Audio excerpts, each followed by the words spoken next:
Hi, I'm John Oldsick, Distinguished Analyst and Fellow at the Enterprise Strategy Group, and I'm joined by my esteemed colleague, Jack Poller. Hello, Jack. Hello, John. Thanks for inviting me. Of course. And we're here to talk about the security announcements from this week's Microsoft Ignite.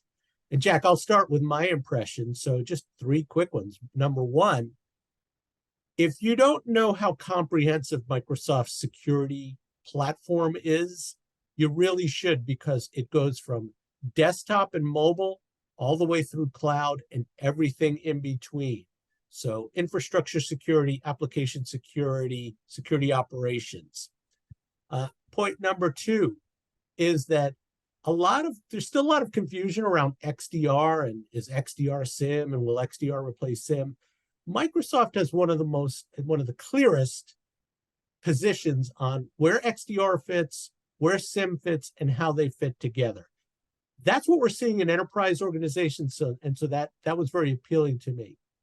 And the third thing is, no surprise, Microsoft is all in on generative AI.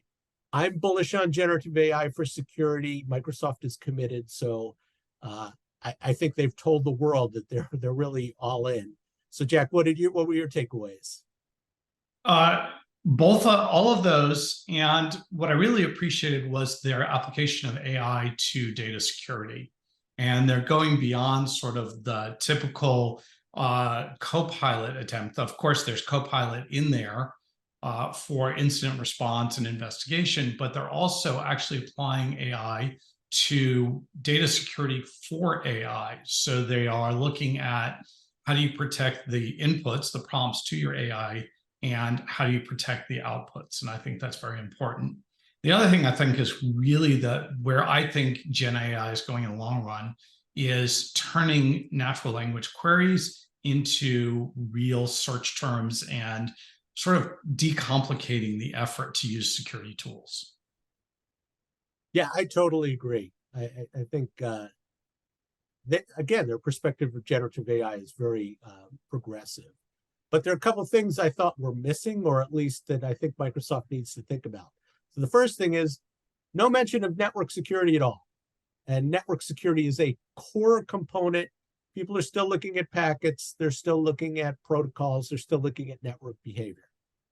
Number two, like I said, I'm all in on generative AI. I think it's a little hyperbolic in their positioning. I think it needs to be toned down because the security audience is skeptical. They're paid to break things. And that leads me to my third point is Microsoft has had a kind of a confrontational relationship with security professionals, and that hasn't gone away. So Microsoft has to schmooze those people and kind of bring them along slowly. And I think that was missing in the announcement, but that's something Microsoft has to do. What do you think? Yeah, I think that's an important part of it. I think the other part of it that's sort of missing for me is automation and self-service, right? We have this long-standing need for additional cybersecurity personnel that there's just a shortage.